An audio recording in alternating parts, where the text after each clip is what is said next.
Don't come again, oh, come again, all the kill us. Now up with the use of the go. My people, you get news when I just see. Now, I see say the thing good. Now I say we can see present and make una touch light up. We can see waiting there for the news. They say Bola Ahmed Tinubu, the president of Nigeria, they don't approve and make each state they produce their electricity. That thing a good thing, oh. They say good thing, no? They don't say they not talk about that one is still good thing. So if those states don't they produce their own, it will come be competition. Delta state want to do their own, Lagos state want to do their own. So everybody will now protect his state.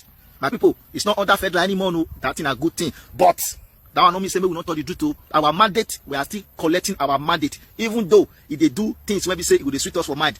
We will collect our mandate, obedient for life. We are going to collect our mandate. So my people, leave your comment for the comment section. What do you think about this progress? Like it, share it. Follow this page so that Facebook will recommend it to other people to see. Now the news of today, now be this. So when I watch now, now be this. Not all. Continues to be a hurdle for millions across the sub-Saharan Africa region, according to a recent report compiled by the International Energy Agency, the International Renewable Energy Agency, the United Nations, and the World Health Organization. As of 2021, the countries with the largest number of people without electricity access were Nigeria, 86 million people, the DR Congo with 76 million, and Ethiopia, 55 million people. And still on electricity, Nigeria's Business Day newspaper is reporting that sources say President Tinubu has assented to the electricity bill, which was passed in July of 2022.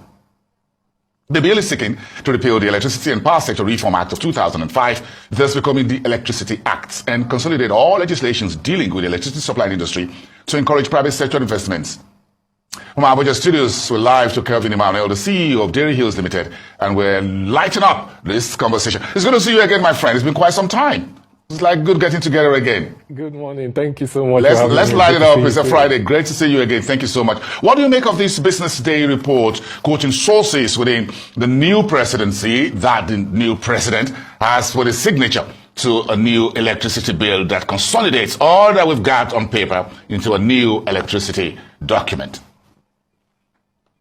Well, I think it's a positive development, going forward from Bill number 33 in the fifth constitutional amendment, along with several other bills that has been assented to. Is a positive development because with these assents from the Electricity Sector Reforms Act of 2005, what the president has done basically is saying that the regulation for generation and transmission is now resting with National Electricity Regulatory Commission, NEC, while the regulation for distribution now rests with state electricity boards. And so far, only Edo State, Lagos State, and Kaduna State has actually passed laws that will govern the setup and establishment and administration of electricity markets in their respective states. And this Electricity Act 2023 says that pending when the other 33 states actually develops state framework, legal framework at their state house of assembly, the regulation for distribution is going to rest with the NEC, pending when they do that. But the reality of on the ground is, as you begin to unbundle transmission capacity that actually impacts the ability of the discos to get sufficient load from the generating companies, because if you look at the power sector, you see that not all the load given to TCN is actually transmitted to the discos. TCN is a market operator. Now, there are issues with, of course, Nigeria has a 38% prepaid penetration rate that leads to a lot of impairment, and there's a historical about 31% impairment in collections, and you have several discos that are owing money that has led to them going into administration, and you have Ibadan Electricity Distribution Company, AEDC, was recently transferred from UBA because I think the previous owners of AEDC were owing UBA, and it was recently transferred to Transcorp Power. Kaduna Electric is owing the market operator 51 billion and is going into administration.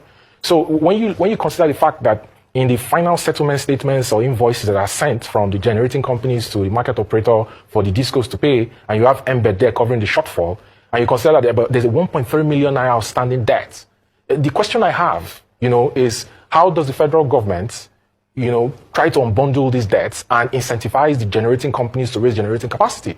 And this is because in Ghana, for example, Ghana has a population of 32.6 million people. Ghana generates about 3,300 megawatts. Nigeria has a population of 209 million people. So Ghana's population is basically 15.6% of Nigeria's population, but it generates 68% of the load that Nigeria generates. So how do you incentivize the generating companies to raise their output when you have so much debt, right? Inefficient transmission capacity. You have an issue of distribution of gas around Nigeria, which is one of the major sources of powering thermal plants for generating companies. AKK, for example, that was meant to supply gas across the northwest and north central region is stampeded by the fact that the pipe is currently in Abuja and it's not even gone to Kaduna and then the last leg of Kano yet, because it has issues with funding.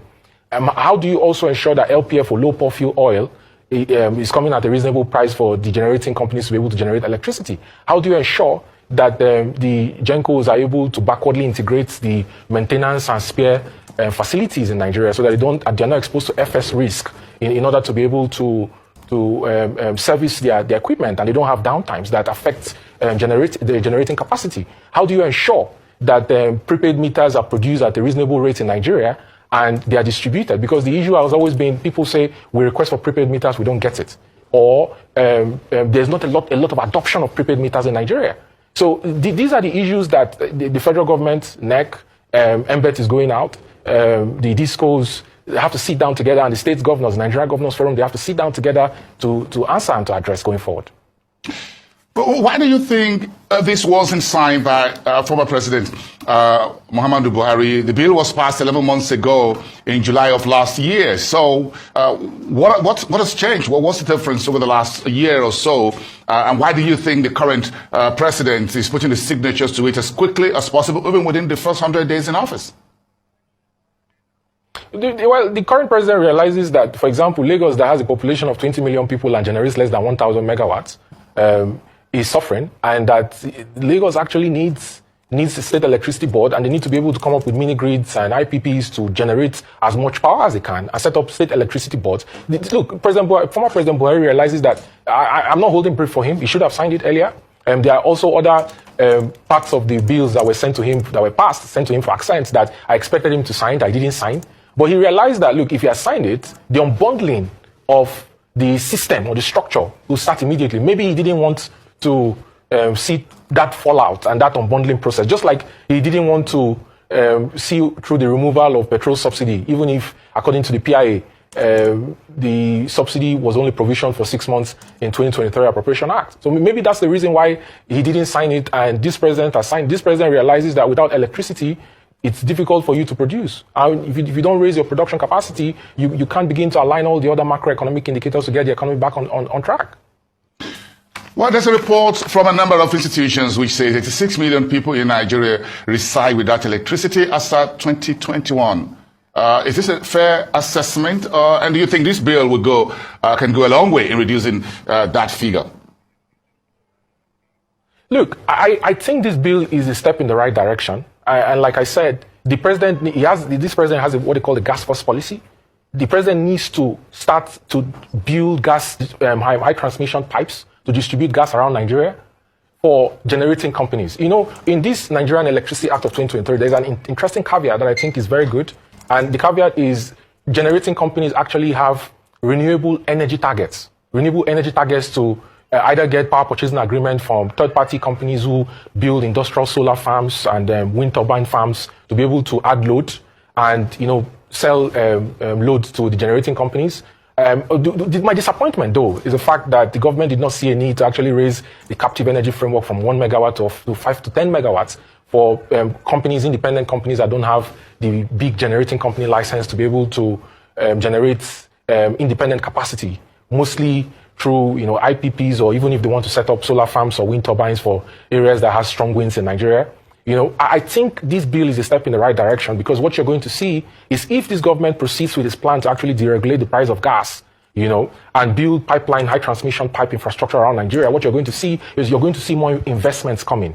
You're going to see companies increase their generating capacity, existing GENCOs. You're going to see the national grid decentralized. That is absolutely critical for investments to come into building transmission infrastructure. So when you generate load, the load can be passed on from generating companies to the distribution companies. I also think that this bill is going to spell the end for Nigerian Bulk Electricity Trading Company, and it's also going to lead to gradually cost-reflective tariffs. So the question I have is, how are state governments, through their state electricity board, since they actually are going to manage regulation of distribution, going to cope with impairment losses that will come from a distribution company. Maybe let's pick IKEDC or EKEDC, for example, or Benin Electricity Distribution